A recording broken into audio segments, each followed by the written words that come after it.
Olá, amigos, muita paz, muito amor, agradecendo a Deus por mais uma oportunidade, trocarmos ideias, nós emitimos o nosso pensamento, as nossas palavras, e cada um analisará aquilo que nós aqui falamos.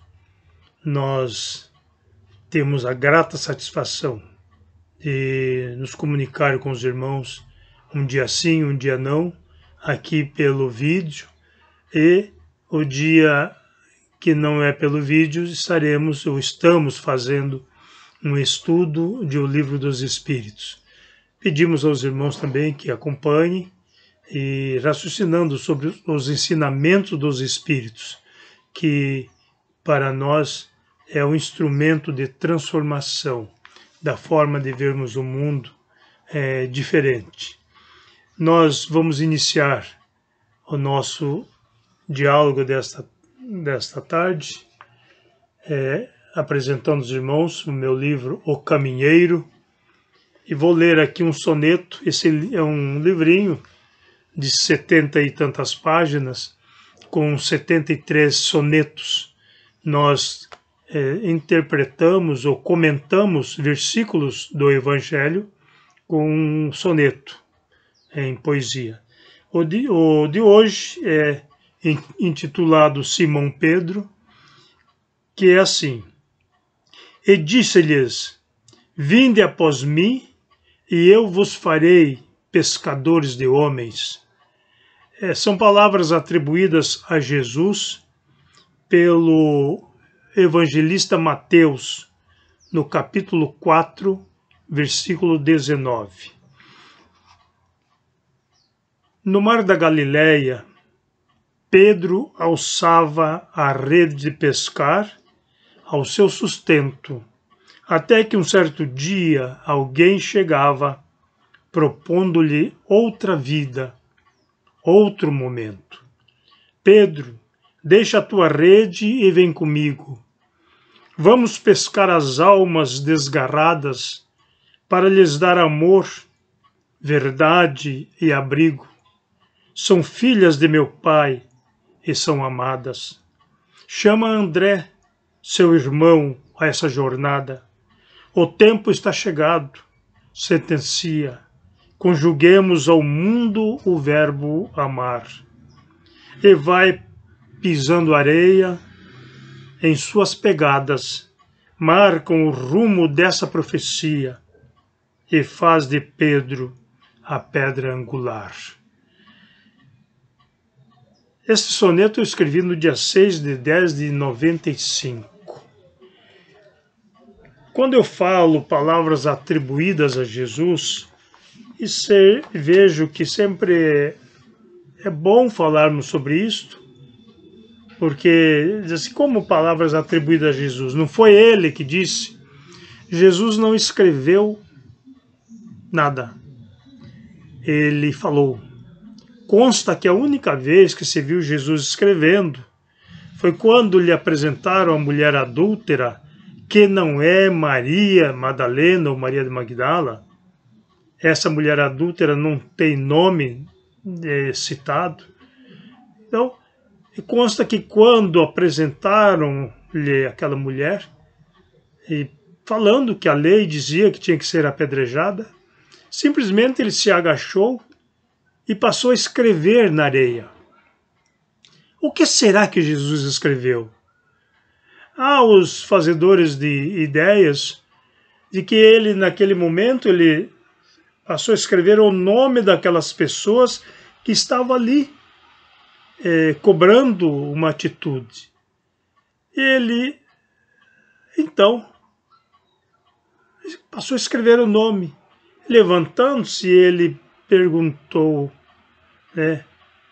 falou a eles, ou melhor dizendo: atire a primeira pedra aquele que estiver isento de pecados.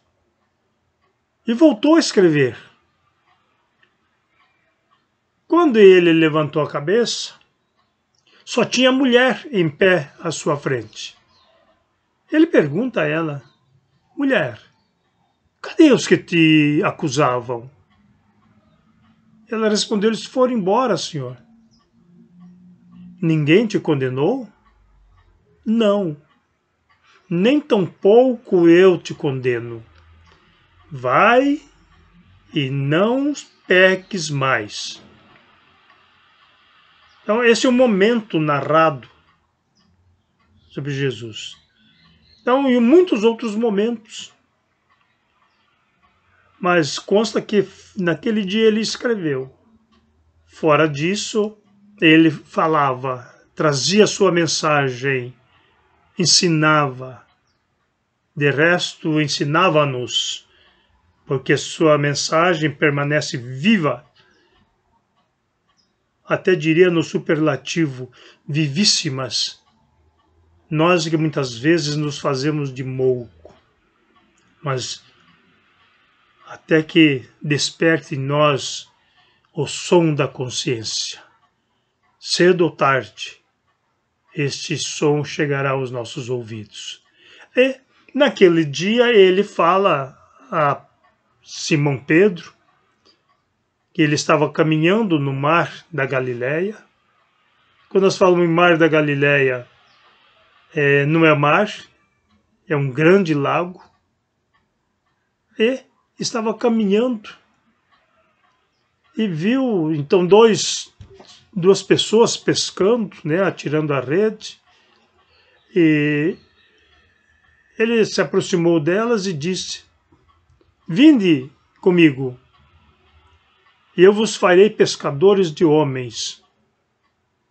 Consta que Pedro e André, o seu irmão, deixaram seus afazeres e seguiram com Jesus. Mais à frente, tinha novos homens, outros homens também ali, à beira-mar. E Jesus chegou e disse a dois daqueles que ali estavam: vem comigo. Eles estavam consertando as redes. Esses eram Tiago e João, seu irmão. Eram filhos de Zebedeu. E também consta que eles deixaram os seus afazeres, deixaram seu pai e os outros que ali estavam e seguiram Jesus. Então, foi assim que Jesus foi amealhando os seus companheiros. Um dia ele, passando, viu um cobrador de impostos chamado Levi e também fez o convite: vem comigo. E o Levi foi. Então, desses nós vamos encontrar João, que se tornou o evangelista, e Levi, que se tornou o Mateus, que também foi evangelista. E assim Jesus foi fazendo a sua equipe. Reuniu em torno de 12. Eu não vou me lembrar o nome de todos agora, mas além de Pedro, de André, de Tiago, de João, tinha de Levi, né, que passou a ser Mateus, ainda tinha Bartolomeu, Filipe, Tiago, que foi chamado Tiago Menor, o filho de Alfeu, tinha outros. Judas, eram dois, Judas Tadeu e o Judas de Queriote, que ficou conhecido como Judas Iscariotes, aquele que entregou Jesus aos sacerdotes, ao sumo sacerdote. Então, era o número de 12. A esses 12, Jesus acrescentou mais 70, chamados anciãos, que os mandou para que fossem levar a sua mensagem, deu-lhes poder de curas, e eles foram nesta missão. Então foi a equipe com a qual Jesus trabalhou. Dentre os 12 discípulos, estavam sempre presentes Pedro, Tiago e João. Em todos os momentos que nós vimos que ocorreu algum acontecimento de uma determinada importância, esses três estavam com Jesus. Nós vamos ver isso principalmente na transfiguração. E então nós vamos analisando o papel desses discípulos. Aprenderam com Jesus, questionaram e Pedro passou a ser o símbolo da Igreja de Jesus. Então, nós vamos citar aqui, apenas rememorando, um momento importante da história do cristianismo, quando Jesus, ali do lado de Cesareia, ele pergunta, eu vou falar aqui no meu linguajar para ficar mais familiar, ele pergunta aos seus discípulos ali reunidos, quem os homens dizem que é o Filho do Homem? Então eles falaram assim, olha, uns dizem que você é Jeremias, outro que é Elias, outro que é João. João tinha sido morto há poucos dias. E outros ainda dizem que é um profeta que voltou. Jesus não o censura por isso, mas ele reformula a pergunta. E vós? Quem dizeis que eu sou? Nesse momento, Simão Pedro toma a palavra e diz, tu és o Cristo, o Filho do Deus vivo. Algumas traduções falam Deus que vive. Jesus contempla o Pedro e lhe fala, bem-aventurado és tu, Simão Bar-Jonas, porque não foi carne nem sangue que te revelaram isso, mas o Pai que está nos céus. Simão, tu és Pedro, e sobre esta pedra edificarei a minha igreja. Vamos refletir sobre isto. Quem diz os homens que eu sou? Uns dizem que é Jeremias, é Elias, é João, é um dos profetas. Tá, e tudo bem. Eles dizem que é isso. Não sou. E vós? Quem dizeis que eu sou? E quando Simão Pedro faz a revelação, ele fala, bem-aventurado és tu, Simão Bar-Jonas, Simão filho de Jonas. Porque não foi carne e nem sangue. Ele não disse não foi a carne e o sangue. Ele não estava se referindo a Pedro. Estava dizendo que não foi uma mensagem material de um homem, mas da espiritualidade. Uma mensagem divina, diríamos assim, que informava que Jesus não tinha encarnação no planeta Terra, a não ser aquela, a única, quando ele vem para nos trazer a mensagem viva, a mensagem que nos faz reviver, nos faz renascer, que nos dá ânimo e esperança. E, com isto, faz nascer a nossa certeza. Este é o Jesus, conhecido como o Rabi da Galileia. Jesus era de Nazaré, uma aldeia de mais ou menos 20 casas na Galileia. Então vejamos que ele, depois disso, ali ele consagra a reencarnação, mas ele vai além.